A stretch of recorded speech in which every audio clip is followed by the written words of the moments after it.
Hello, welcome to my channel. నా పేరు సంధ్య. ఒకవేళ మీరు ఇంకా నా ఛానల్ని సబ్స్క్రైబ్ చేసుకోకుండా అంటే సబ్స్క్రైబ్ చేసేసేయండి. నాకు ఆర్ట్ అండ్ క్రాఫ్ట్ అంటే చాలా చాలా ఇష్టం. ఈరోజు నేను మీకు ఒక కొత్త విషయాన్ని నేర్పించడానికి వచ్చాను. అదే క్రాస్ స్టిచ్చింగ్ అనమాట. సో క్రాస్ స్టిచ్చింగ్ అంటే మీకు ఒక సింపుల్ వేలో చెప్పాలంటే స్వెటర్స్ అండ్ క్యాప్స్ కుడుతుంటారు కదా, అదే క్రాస్ స్టిచ్చింగ్ అంటే. సో ఈరోజు మనం ఏ టైప్స్ ఆఫ్ యార్న్ యూజ్ చేస్తాము, ఆ కిట్స్ ఏమేమి యూజ్ చేస్తాము, దాని తర్వాత అది ఎలా స్టిచ్ చేస్తాం, బేసిక్ స్టిచెస్ కూడా నేను ఈరోజు ఈ వీడియోలో నేను మీకు చూపిపోతున్నాను. ఇంకెందుకు ఆలస్యం, let's get started. And first మనకు కావాల్సింది ఏంటంటే నీడిల్స్ కావాలన్నమాట. వీటితోనే మనం అల్లుతాము. ఒక భాష చెప్పాలంటే దాన్నే క్రాస్ స్టిచ్చింగ్ అని కూడా అంటాం అనమాట. ఇవి డిఫరెంట్ నీడిల్స్ ఉంటాయి. వాటి యొక్క సైజెస్ డిఫరెంట్గా ఉంటాయి. అన్నిటికీ మనం ఒకటే సైజ్ అనేది యూజ్ చేయమన్నమాట. ఒక్కొక్క ప్రాజెక్ట్కి ఒక్కొక్కటి యూజ్ చేస్తాము. నీడిల్ సైజ్ని బట్టి ప్రాజెక్ట్ యొక్క లుక్కే చేంజ్ అయిపోతుంది అనమాట. సో ఏ ప్రాజెక్ట్కి సంబంధించింది ఆ ప్రాజెక్ట్ నీడిల్ మాత్రమే యూజ్ చేయాల్సి ఉంటుంది. అండ్ నేను ఈ కిట్ని అమెజాన్లోనో లేదా ఫ్లిప్కార్ట్లోనో తీసుకున్నాను, నాకు గుర్తులేదు. బట్ నేనైతే డిస్క్రిప్షన్లో లింక్ అనేది ప్రొవైడ్ చేస్తాను మీకు. అండ్ ఈ ఒక్కటి బేసిక్ బిగినర్స్ అనమాట. ఇది తీసుకుంటే ఏంటంటే మనం ఏమన్నా స్టిచ్ చేసుకోవచ్చు. అండ్ ఇందులో ఇంకా నీడిల్స్ కూడా ఉన్నాయి. కింద నీడిల్స్ కూడా దీంతోనే వచ్చాయి. ఈ నీడిల్స్ కూడా దాంట్లోనే ఉన్నాయి. ఇవి వచ్చేసి ఇంకా చాలా చిన్న ప్రాజెక్ట్ అనమాట. అంటే ఫర్ ఎగ్జాంపుల్ మనం చిన్న టాయ్స్ చేయడానికి, లేదంటే కీ చైన్స్ అలాంటివి చేయడానికి, అండ్ అలాగే లేదంటే డ్రెస్ కుట్టడానికి అయితే చిన్నవి అయితే చాలా బాగుంటాయి అనమాట. అండ్ ఇవి చూడడానికి సేఫ్టీ పీస్ లా ఉన్నాయి కదా, వీటిని స్టిచ్ మార్కర్స్ అంటాం అనమాట. ఇవి ఎందుకు యూజ్ చేస్తామంటే మనం పెద్ద ప్రాజెక్ట్ చేసినప్పుడు ఎక్కువ క్రాస్ స్టిచ్చింగ్ అనేది ఉంటుందన్నమాట. మనం వాటిని గుర్తుపెట్టుకోవడం చాలా కష్టమైంది. అండ్ మళ్ళీ కౌంట్ చేసుకోవడం ఇంకా కష్టమైంది. అందుకని చెప్పేసి ఈ స్టిచ్ మార్కర్ని యూజ్ చేస్తామన్నమాట. మనం 10 దగ్గర 15 దగ్గర వీటిని అటాచ్ చేసుకుంటే నెక్స్ట్ వచ్చే ప్రాజెక్ట్కి అలా చేసుకుంటూ వస్తూ ఉంటాం అనమాట. నెక్స్ట్ లైన్కి అలాగా అది మనం యూజ్ చేస్తూ ఉంటే మనకు అర్థమవుతుంది. సేమ్ ఇవి కూడా నీడిల్స్ అనమాట. ఇవేంటంటే మనం టై చేసుకోవడానికి, నీడిల్ లాస్ట్లో థ్రెడ్ ఉంటే వాటిని ఇన్సర్ట్ చేసేదానికి యూజ్ చేస్తాము. ప్రాజెక్ట్ చేస్తున్నప్పుడు మీకే అర్థమవుతుంది ఇవన్నీ ఎందుకు యూజ్ చేస్తాము అని ఇంకా క్లియర్గా. అండ్ ఇది వచ్చేసి మనం ఎన్ని కౌంట్ చేసాము అని చెప్పి, like first line cross stitch చేసామా, సెకండా, 50యా, 60యా అలాగా కౌంట్ చేసుకోవడానికి అనమాట. తనిగా యూజ్ చేసుకుంటాము. నెక్స్ట్ వచ్చేసి మెజర్మెంట్ టేప్. సో ఇది మన క్రాస్ షర్ట్ ఎంత సైజులో కావాలని మెజర్ చేసుకునే దానికి ఇవన్నమాట బేసిక్ థింగ్స్ మనకు కావాల్సినవి. అండ్ సిజర్ కూడా. సిజర్ ఏంటంటే మనం ప్రాజెక్ట్ మొత్తం అయిపోయినాక కట్ చేసి పెట్టుకునేసేదానికి. సో ఇప్పుడు నాకు తెలిసినంత వరకు నేను అన్నిటినీ ఎక్స్ప్లెయిన్ చేశానని అనుకుంటున్నాను. నెక్స్ట్ వచ్చేసి ఇప్పుడు నేను మీకు కిట్లో ఏమేమి ఉన్నాయో అన్నీ చూపించేశాను. దాని తర్వాత మనం ఎలాంటి థ్రెడ్ని యూజ్ చేయాలో కూడా చూపిద్దాం. ఇంతకుముందు నేను వేరే యార్న్ యూజ్ చేసేదాన్ని బిగినర్స్ కోసం తక్కువలో 100 రూపీస్ వాటిలో కూడా నేను చూపిస్తాను. ఇది వచ్చేసి 120 అలా పడుతుంది, లైక్ 130 అలా పడుతుంది అనమాట. హాబీ స్టోర్ నుంచి తీసుకున్నాను అనమాట. మ్యాజిక్ నీడిల్స్ అని కొట్టినా, హాబీ స్టోర్స్ అని కొట్టినా వస్తుంది. లేకపోతే నేను లింక్ కింద ప్రొవైడ్ చేస్తాను, దాంట్లోంచి తీసుకోండి డైరెక్ట్గా. దాని తర్వాత బిగినర్స్కి ఎప్పుడు మీడియం సైజ్లో తీసుకోవాలి, 4లో. అండ్ ఇందులోనే మనకు వాటికి ఏ సైజ్ ఆఫ్ నీడిల్ యూజ్ చేయాలని కూడా మనకు దాంట్లోనే రాసిచ్చుంటారు ఆ థ్రెడ్లో. అది వచ్చేసి 100 గ్రామ్స్ అనమాట. 130 రూపీస్కి 100 గ్రామ్స్ ఇస్ గుడ్ అనమాట. అది నేను ఇంతకుముందు చూపించింది అక్రిలిక్ యాన్. అండ్ ఇప్పుడు నేను చూపిస్తుంది ఏంటంటే కాటన్ యాన్ అనమాట. ఇది చూసారంటే దానికన్నా చాలా లైక్ చిన్న సైజులో ఉందన్నమాట. కాటన్ కాబట్టి డిఫరెంట్. సో కాటన్ కన్నా కూడా బెస్ట్ ఫస్ట్ స్టార్ట్ చేసేటప్పుడు అక్రిలిక్ యాన్తో స్టార్ట్ చేయడం చాలా ఈజీ అనమాట. ఎందుకంటే అది సింథటిక్ ఫైబర్తో తయారు చేస్తారు కాబట్టి. అండ్ ఇక్కడ నేను 2 కూడా 4 మీడియం సైజులోనే తీసుకున్నాను. యాజ్ ఏ క్రోషెట్ బిగినర్గా మనకి ఏమేమి కావాలంటే ఒక స్టిచ్ మార్కర్ కావాలి, నీడిల్ కావాలి, దాని తర్వాత సిజర్ కావాలి, అండ్ అలాగే యాన్ కావాలి. యాన్ అంటే ఇప్పుడు మన మామూలుగా థ్రెడ్ అలా అంటాం కదా, ఈ భాషలో యాన్ అని అంటాం అన్నమాట, క్రాస్ స్టిచ్చింగ్ భాషలో. అండ్ అలాగే నీడిల్స్ కూడా కావాలన్నమాట. సో ఇవి మనకు బేసిక్ థింగ్స్ అనమాట క్రాస్ స్టిచ్ చేయాలి అని అనుకుంటే. ఇప్పుడు నేను తీసుకున్న యాన్కి ఏంటంటే 3 నీడిల్ సైజెస్ ఇచ్చారనమాట. 4.5, 5 అండ్ 5 అనమాట. ఈ 3 నీడిల్ సైజెస్లో మనం ఏ సైజ్ నన్నా ఆ యాన్కి యూజ్ చేసుకోవచ్చు అనమాట. నేనైతే ప్రస్తుతానికి ఏ సైజ్ యూజ్ చేయాలనుకుంటున్నా అంటే 5.5 యూజ్ చేసుకుందాం అనుకుంటున్నాను. ఫస్ట్ నేను 5 తీసుకుందాం అనుకున్నా, కానీ 5.5 అయితే ఇంకా క్లియర్గా స్టిచెస్ కనబడతాయని చెప్పేసి 5.5 తీసుకుంటున్నాను. మన ప్రాజెక్ట్ స్టార్ట్ చేసుకోవడానికి మనం ఫస్ట్ స్లిప్ నాట్ వేసుకోవాలన్నమాట. ఇప్పుడు నేను చూపించినట్టు 2 fingers ని పెట్టుకొని అందులోపలికి పెద్దగా ఉండేదాన్ని లోపలికి పంపించి ఒక నాట్ లాగా వేసుకోండి అనమాట. అలా వేసుకున్న తర్వాత ఆ రింగ్ లా ఉంది కదా, అందులో మన నీడిల్ని పెట్టుకొని పెద్దదాన్ని లాగారంటే మీరు టైట్ గా ఆ నీడిల్కి ఉంటుంది అనమాట అది. ఇప్పుడు నెక్స్ట్ మన చేత ఎలా పట్టుకోవాలో కూడా నేను చూపిస్తాను. సో ఫస్ట్ లిటిల్ ఫింగర్ లోకి థ్రెడ్ పెట్టుకొని దాని తర్వాత మళ్ళీ ఇండెక్స్ ఫింగర్ కి పెట్టండి అనమాట. అంటే మిగతా 2 fingers లోపల లైక్ బ్యాక్ సైడ్ ఉండాలన్నమాట థ్రెడ్. సో ఇప్పుడు మనం ఏం చేయాలంటే మన నీడిల్ని థ్రెడ్ వెనకాల పెట్టుకొని ఆ హుక్ తో రింగ్ లోపలికి థ్రెడ్ ని లాగాలన్నమాట. ఇంకోసారి చూపిస్తా చూడండి. మన నీడిల్ని థ్రెడ్ వెనకాల పెట్టి హుక్ ద్వారా లోపలికి లాగాలన్నమాట, థ్రెడ్ ని పుల్ చేయాలి. సో అలాగా చేసేదాన్ని సింగిల్ చైన్ అంటాం అనమాట. సో ఈ సింగిల్ చైన్ ని మనం చేయడం అలవాటు చేసుకోవాలి. సో ఇదంతా కొంచెం ఫాస్ట్ ఫార్వర్డ్ లో చూపించేస్తాను నేను ఇప్పుడు నేను 15 స్టిచెస్ అనేటివి వేసుకున్నాను అనమాట. అంటే 15 times పుల్ చేశాను అనమాట నా థ్రెడ్ ని లోపలికి. ఇప్పుడు మనం సెకండ్ చైన్ ఆఫ్ స్టిచ్ ఎలా చేయాలో చూద్దాము.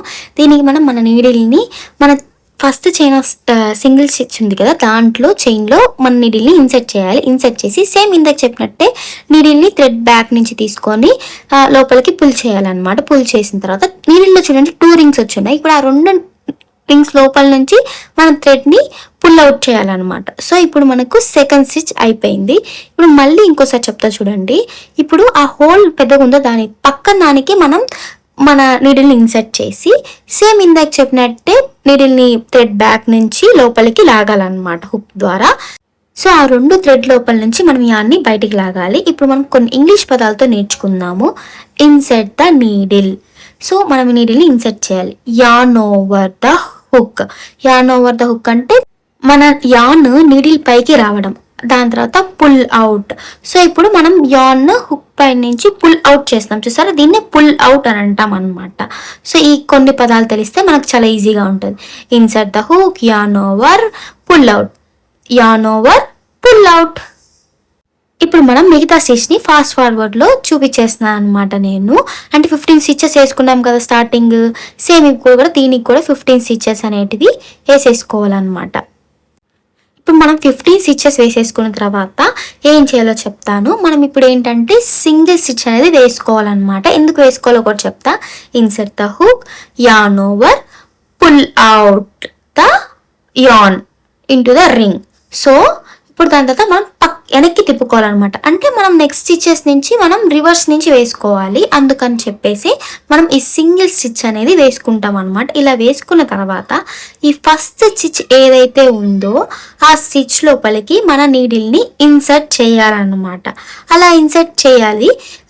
సో ఫస్ట్ 2-3 అనేటివి కొంచెం కష్టంగా ఉంటాయి. దాని తర్వాత మనం గ్రిప్ అనేది ఈజీగా అలవాటు అవ్వడం వల్ల, లేదంటే గ్రిప్ ఎక్కువ వస్తుంది అనమాట మనకు, అంటే మనకు పట్టుకున్నప్పుడు.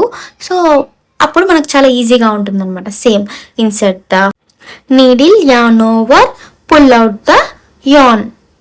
నెక్స్ట్ సేమ్ 15 స్టిచెస్ ని ఫాస్ట్ ఫార్వర్డ్ లో చూపించేసిన. మీరు వేసిన తర్వాత నెక్స్ట్ స్టెప్ లోకి వెళ్ళిపోదాము. ఇక్కడ నేను 14 స్టిచెస్ వేసేసాను. Insert the needle, yarn over, pull in and pull out the yarn. So ఇప్పుడు 15 స్టిచెస్ వేసామన్నమాట.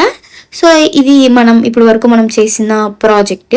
సో ఇక్కడ నేను సింగిల్ స్టిచ్ ఎలా వేయాలో చూపిస్తున్నాను అనమాట. లైక్ హాఫ్ క్రోషే ఇది. దాని తర్వాత మళ్ళీ మనం ఇంతకుముందు చెప్పాను కదా సింగిల్ స్టిచ్ వేసుకొని రివర్స్ తిప్పుకోవాలని. ఫస్ట్ మీకు నేను చూపించింది హాఫ్ క్రోషేట్ అంటారనమాట, హాఫ్ క్రోషే స్టిచ్. ఇప్పుడు నేను చూపిస్తుంది డబుల్ క్రోషే స్టిచ్ అనమాట. First yarn over, insert the needle and మళ్ళీ yarn over, pull out. So ఇప్పుడు 3 స్టిచెస్ వచ్చాయి. ఫస్ట్ దాని రెండిట్లో యాన్ ఓవర్ చేసి యాన్ని బయటికి లాగాలన్నమాట. నెక్స్ట్ రెండిట్లో నుంచి కూడా యాన్ ఓవర్ చేసి ఆ రెండిట్లో నుంచి కూడా యాన్ని బయటికి లాగాలన్నమాట, అంటే పుల్ అవుట్ చేయాలి. మళ్ళీ ఇంకొకసారి క్లియర్గా చెప్తా చూడండి. An over, insert the needle. మనం ఎప్పుడు కానీ పెద్ద హోల్ ఉండే దాకా కాకుండా చిన్న హోల్ ఉందో అక్కడి నుంచి యాన్ ఓవర్ చేసి మనం యాన్ని పుల్ అవుట్ చేయాలి. ఇప్పుడు 3 ఉన్నాయి కదా ఆ నీడిల్కి, ఫస్ట్ 2లో మాత్రమే యాన్ ఓవర్ చేసి పుల్ అవుట్ చేయాలన్నమాట. మళ్ళీ నెక్స్ట్ నెక్స్ట్ 2 ఉన్న దాంట్లోపలికి యాన్ ఓవర్ చేసి పుల్ అవుట్ చేయాలి. సేమ్ అలాగే అన్ని స్టిచెస్ని వేసేసుకోవాలన్నమాట. 15 స్టిచెస్ని నేను ఇక్కడ 15 తీసుకున్నాను కాబట్టి 15 స్టిచెస్ అనేటివి వేసుకోవాలి. మీరు ఎన్ని తీసుకుంటే అన్ని వేసుకోవచ్చు అనమాట. జస్ట్ మీకు నేను ఈ వీడియోలో ఎలా స్టిచెస్ వేయాలో చూపిస్తున్నా. ఇప్పుడు హాఫ్ క్రోషెట్ ఎలా చేయాలో చెప్పాను, దాని తర్వాత డబల్ క్రోషెట్ ఎలా చేయాలో కూడా చెప్పాను అనమాట. ఈ వీడియోలో సింగిల్ క్రోషెట్ చెప్పట్లేదు, నేను నెక్స్ట్ టైం ఇంకొకసారి సింగిల్ క్రోషెట్ ఎలా చేయాలో కూడా చెప్తాను అనమాట. అదనమాట ఈ వీడియోలో ప్రస్తుతం వరకు. నెక్స్ట్ మనం ఇంకొక స్టిచ్ని ఎలా చేయాలో కూడా నేర్చుకుందాం అనమాట. అంటే ఇంకొక మోడల్ అనమాట అది. సో ఇప్పుడు మనం మన నీడిల్ని ఇన్సర్ట్ చేసుకొని, ఇప్పుడు ప్రతిసారి ఏం చెప్పాను నేను, అంతా అయిపోయిన తర్వాత ఒక సింగిల్ స్టిచ్ అనేది వేసుకోవాలని చెప్పాను కదా. So an over, an out and reverse the crochet. So ఇప్పుడు మనం క్రోషెట్ని రివర్స్ చేసుకోవాలన్నమాట. సో ఇప్పుడు మనం 2 మోడల్స్ని నేర్చేసుకున్నాం. నెక్స్ట్ 3rd మోడల్ని నేను నేర్పించాలనుకుంటున్నాను. సో దాన్ని నేర్చుకునే ముందు మనం ఫస్ట్ ఇంతకు ముందు చెప్పాను కదా హాఫ్ క్రోషెట్ అని, దాన్ని చేసేసుకోవాలన్నమాట. మనం హాఫ్ క్రోషెట్ ఎలా చేయాలో మీకు ఆల్రెడీ చెప్పాను కాబట్టి సేమ్ ఇక్కడ కూడా నేను అదే పద్ధతిని యూజ్ చేసి హాఫ్ క్రోషెట్ని చేసేస్తున్నాను అనమాట. అంటే మనం ఫస్ట్ నేర్చుకున్నాం కదా అదే అనమాట ఇది. సేమ్ అలాగే నెక్స్ట్ ఇంకొక స్టిచ్ వేసుకుంటున్నాను అనమాట. అక్కడ ఇంకొక చైన్ ఆఫ్ స్టిచ్ వేసుకుంటున్నాను.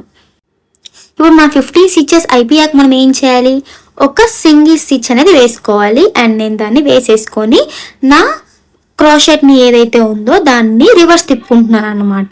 సో రివర్స్ తిప్పుకొని మనం నెక్స్ట్ స్టిచ్ని నేర్చుకుందాం పదండి. ఇప్పుడు ఏంటంటే ఇప్పుడు మీరు చూస్తున్నారు కదా ఇక్కడ స్టిచ్లో జడలా ఉంది కదా, ఇప్పుడు ఆ జడలో 2 ఉంటాయి కదా. ఇంతకుముందు ఫస్ట్ దాంట్లో వేసుకున్నాం, ఇప్పుడు వెనకాల ఉన్న పక్కన ఉన్న దాంట్లోకి మన నీడిల్ని ఇన్సర్ట్ చేస్తున్నాం అనమాట. అర్థమైందా? ఇప్పుడు చూడండి, డైరెక్ట్గా 2 స్టిచ్లు ఉన్నాయి కదా, ఇంతకుముందు అంతా ఫస్ట్ పైన ఉన్న దాంట్లో వేస్తా ఉన్నాం అనమాట. ఇప్పుడు వెనకాల ఉన్న దాంట్లో మన నీడిల్ని ఇన్సర్ట్ చేస్తాం డైరెక్ట్గా. ఇంతకుముందు ముందు పక్క వేసాం, ఇప్పుడు వెనకాల పక్క వేస్తాం అనమాట. అంతే, సేమ్ సింపుల్ స్టెప్ అది. INCET the needle, yarn over, an in, an out. So దాన్ని చేసి యాన్ అవుట్ ని చేసేస్తాం అనమాట. ఇప్పుడు అంతే, అయిపోయింది. చాలా సింపుల్ అనమాట. ఇది మనం ఎక్కడ యూజ్ చేస్తామంటే క్యాప్స్ అవి తయారు చేస్తాం కదా, వాటిలో యూజ్ చేస్తాం అనమాట. ఒకవేళ మీకు క్యాప్ యొక్క ట్యుటోరియల్ కావాలి అనుకుంటే చెప్పండి, నేను చేస్తాను అనమాట ఖచ్చితంగా వీడియో. సో మొత్తం 15 స్టిచెస్ చేసేసుకున్నాను, ఫాస్ట్ ఫార్వర్డ్ పెట్టేశాను అనమాట. నెక్స్ట్ సింగిల్ స్టిచ్ కూడా వేసేసుకొని యాన్ని లైక్ రివర్స్ తిప్పేశాను. సేమ్ ఇప్పుడు చెప్పాను కదా బ్యాక్ సైడ్ నుంచి వేసుకోవాలని, నెక్స్ట్ స్టిచ్ కూడా బ్యాక్ సైడ్ నుంచి అలా వేసేసుకుందాం అనమాట. చూసారా, బ్యాక్ సైడ్ లో కూడా సేమ్ స్టిచ్, ప్రాబ్లం ఏం లేదు. బట్ వెనక సైడ్ నుంచి వేసుకుంటున్నాం అనమాట. 15 స్టిచెస్ కంప్లీట్ చేసేసుకోండి. ఇప్పుడు మొత్తం మనకు ఇలా ఒక క్రోషెట్ ప్రాజెక్ట్ అనేది వచ్చింది. ప్రాజెక్ట్ కాదులేండి, మనం కొన్ని సింపుల్ బిగినర్స్ ఫ్రెండ్లీగా మనం కొన్ని స్టిచెస్ మోడల్స్ నేర్చుకున్నాం అనమాట. సో ఇప్పుడు మనం నేర్చేసుకుందాం. ఒకవేళ మళ్ళీ ఇంకా నెక్స్ట్ ఏం చేయాలి ప్రాజెక్ట్ నేర్చుకున్న తర్వాత, సో ఇప్పుడు మనం మన సిజర్తో కట్ చేసేసుకోవాలి. ఎలా ఇన్సర్ట్ చేసుకోవాలో కూడా మనం చూసేద్దాము. సో సిజర్తో మొత్తం యాన్ని పైకి లాగేసి యాన్ ఇలా కట్ చేసేసుకోండి. ఇప్పుడు నీడిల్ హెడ్తో దాన్ని మనం ఏదైతే ఎక్స్ట్రా తెద్దుందో దాన్ని మనం ప్రాజెక్ట్లోనే మనం ఇన్సర్ట్ చేసేసేయాలన్నమాట దాన్ని. సో బయటికి రాకుండా ఉండడం కోసం సో నీడిల్ హెడ్తో నీడిల్ని మనకు తెలుసు కదా ఎలా ఎక్కించుకోవాలి, నార్మల్గా ఎలా ఎక్కించుకుంటామో అలాగే ఎక్కించుకోవాలన్నమాట. ఎక్కించుకొని ఇన్సర్ట్ చేయడానికి కోసం మొత్తం నీడిల్ మొత్తంలో దాని లోపలికి పెట్టాను అనమాట. పెట్టి దాని లోపలికి లాగేసాను అనమాట. లాగేస్తే ఇప్పుడు మొత్తం వచ్చేసింది. ఇంకేముంది, ఇంకా ఎక్స్ట్రా ఉంది కదా, దాన్ని మనం కట్ చేసేసుకోవచ్చు. ఇప్పుడు మనకు ఏమంటారు క్రోషెట్ అనేది ఊడిపోదు అనమాట. ఈ వీడియోలో నేను మొత్తం 3 క్రోషెట్ మోడల్స్ చూపించాను. మీకు కానీ ఈ వీడియో నచ్చినట్లయితే లైక్ చేయండి, సబ్స్క్రైబ్ చేయండి. ఒకవేళ ఇలాంటి వీడియోస్ మీకు ఇంకా కావాలంటే కమెంట్ బాక్స్లో చెప్పండి, నేను ఖచ్చితంగా నెక్స్ట్ వీడియోస్లో అవి చేస్తాను అనమాట. Bye bye.